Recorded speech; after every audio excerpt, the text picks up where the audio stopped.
Surah Al-Baqarah 2 and 219. يَسْأَلُونَكَ عَنِ الْخَمْرِ وَالْمَيْسِرِ قُلْ فِيهِمَا إِثْمٌ كَبِيرٌ وَمَنَافِعُ لِلنَّاسِ وَإِثْمُهُمَا أَكْبَرُ مِنْ نَفْعِهِمَا وَيَسْأَلُونَكَ مَاذَا يُنْفِقُونَ قُلِ الْعَفْوَ كَذَلِكَ يُبَيِّنُ اللَّهُ لَكُمُ الْآيَاتِ لَعَلَّكُمْ تَتَفَكَّرُونَ. In this ayah there are two principles. One is they ask you about intoxicants and gambling. So there is a great sin in both of them and benefit for mankind. And their sin is greater from their benefit. This half ayat I read and explain that all the intoxicants and even easy money, there are two types of intoxicants are there in the world, from wine and from drugs. You know, all this is in anything which intoxicate your mind is Allah says there is some benefit, advantage in it. And at the same time there is ism. Ism means sin. So now Allah doesn't say it is forbidden or haram straight away.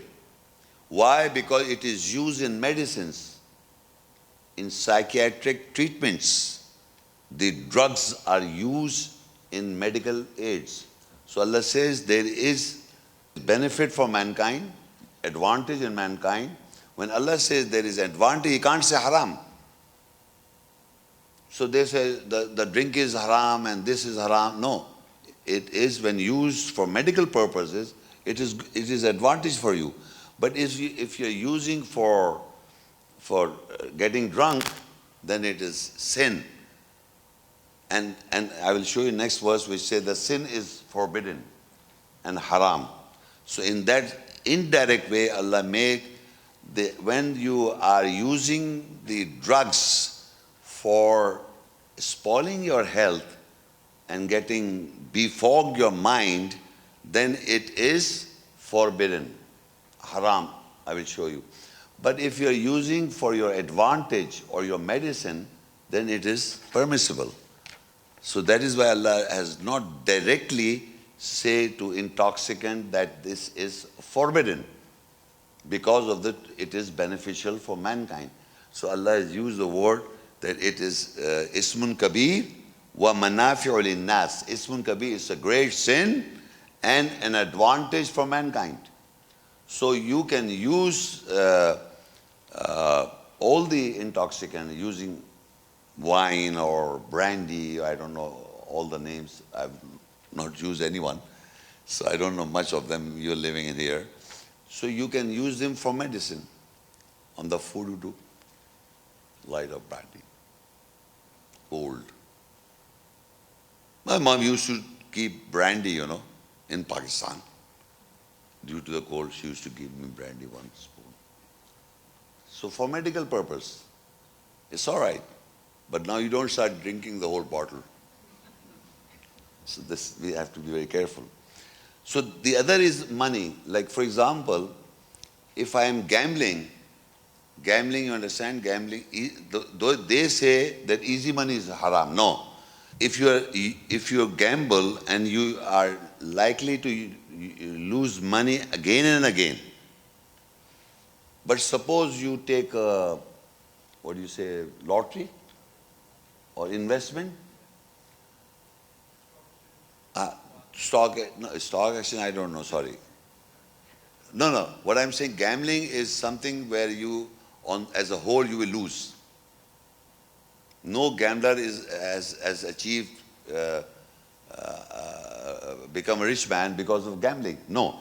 If you use money for some, coincidentally, like you use it for buying a ticket, and then luckily you got money.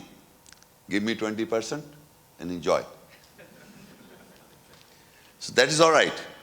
So in that context, Allah says, because it's, I'm talking now, khamr, I'll explain, now I'm talking maisar, the other thing. So what I'm saying is, if you take some people buy tickets, or yeah, lottery tickets, but you're not losing heavy amount of money. You're doing like khairat, giving $100 or $50. Maybe Allah gave you, and Allah gave you. You have to remember Muhammad Shaikh immediately with 20%. So what I'm saying, this is allowed. Investment or another price bond.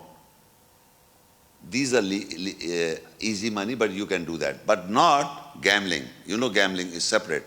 There you are always a loser. So you get addicted and you think that this time I'll win. And the next time again you lose. So that is not permissible. So this is the half portion of the verse. I go to the next verse and I come back again to explain to you one thing. Look in يَسْأَلُونَكَ عَنِ الْخَمْرِ وَالْمَيْسِرِ قُلْ فِيهِمَا إِسْمٌ كَبِيرٌ. These two things are ismun kabir, mean it's a great sin, wa manafi'u linnas, an advantage for mankind. So if you look in the Arabic, ismun kabir and manafi'u linnas, a great sin and an advantage for mankind, right? So now I'm just going the next page and you'll see what happens. Surah Araf 7 and ayah verse 33. قُلْ إِنَّمَا حَرَّمَ رَبِّيَ الْفَوَاحِشَ مَا ظَهَرَ مِنْهَا وَمَا بَطَنَ وَالْإِثْمَ وَالْبَغْيَ بِغَيْرِ الْحَقِّ وَأَن تُشْرِكُوا بِاللَّهِ مَا لَمْ يُنَزِّلْ بِهِ سُلْطَانًا وَأَن تَقُولُوا عَلَى اللَّهِ مَا لَا تَعْلَمُونَ. And surely my Lord has forbidden the obscenity, what is obvious, visible from it, and what is hidden, and the ism, the sin, and the transgression without the truth. And you do not associate with Allah, for which He had not sent down, revealed any authority with it. And that you say on Allah what you do not know. Now why I am reciting this verse, trying to explain to you that haram, forbidden, is fawahisha ma zahara mina wa ma batana wal ism. Now ism is forbidden, and there Allah say ismun kabir. يَسْأَلُونَكَ عَنِ الْخَمْرِ وَالْمَيْسِرِ قُلْ فِيهِمَا ismun kabir. The khamr and maisir, in both of them is ismun kabir. And here Allah says, I'm making forbidden the ism. Fawahisha, Rabbil fawahisha, zina and fawahisha is also haram. And here what is obvious and what is hidden. But ism is also forbidden.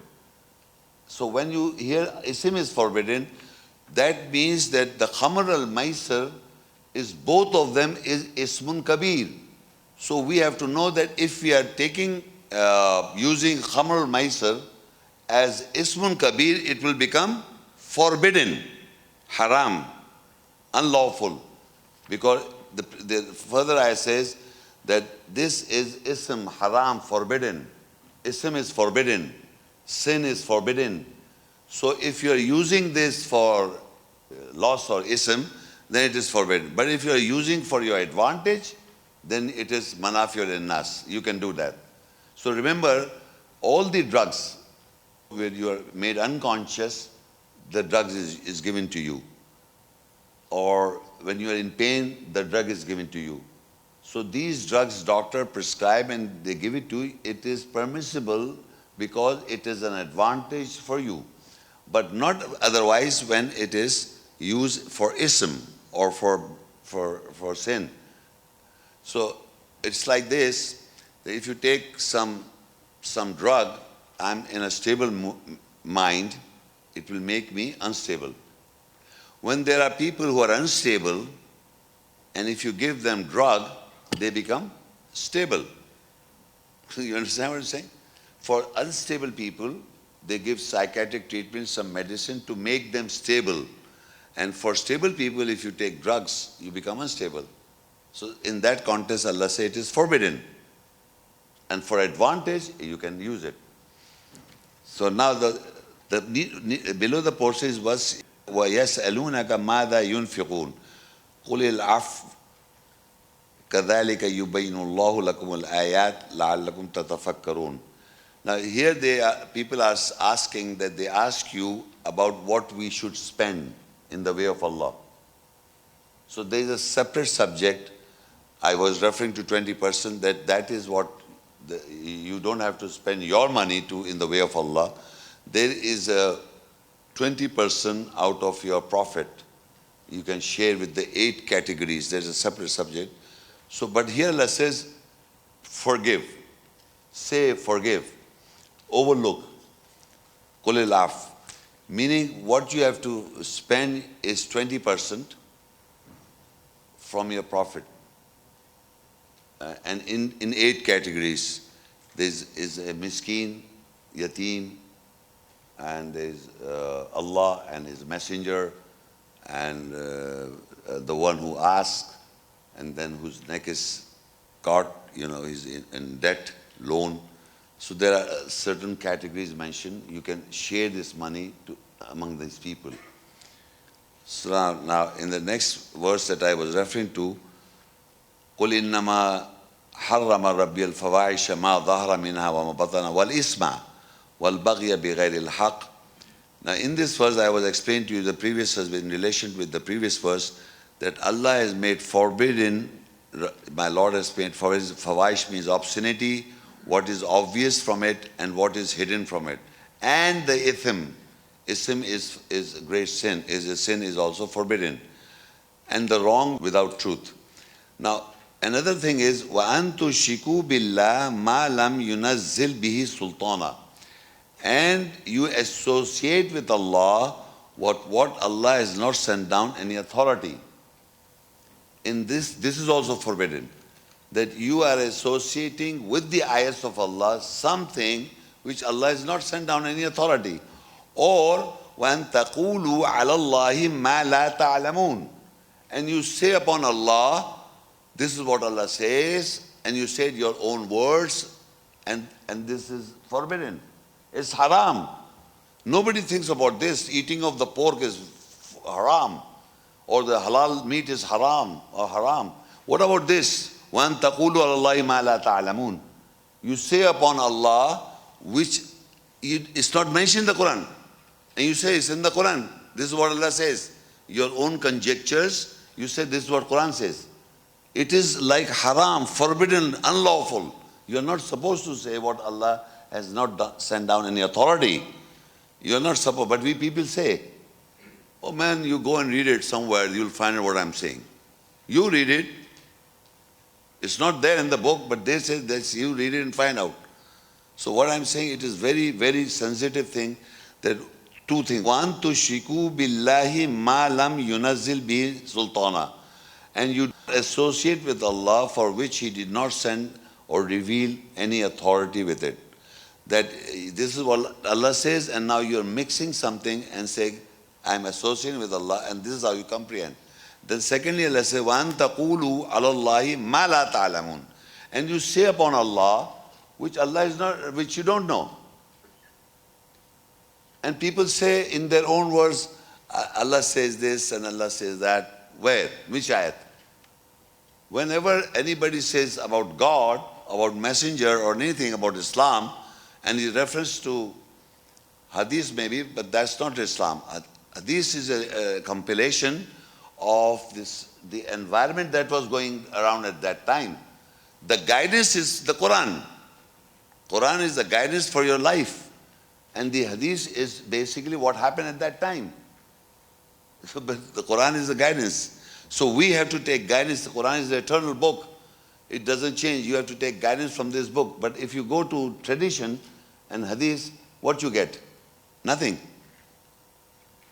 Believe me. It is educating you what was the situation at that time. And that situation is never fixed in that time. It is continuously same going on. The crime is committed. Everything is, again, Allah, these ayahs that I'm reading, you can understand that it is applicable right now for me. I don't have to go into time and understand what Muhammad Sallallahu Alaihi Wasallam did and what Ashabas did and what that guy did and what not. I know what I have to do from here, and I follow. Then I'm accountable on the day of judgment. I'm not going to accountable to these guys. So what has happened that people started thinking that Quran we know, what we know. We don't know anything about Quran. We only know what traditions are being promoted. And then the Ashabas, after Ashabas, there were other people, then there are other people. We are talking about other people now. That guy was this and that guy was wrong, that guy was... That's not the way you have to guide your life.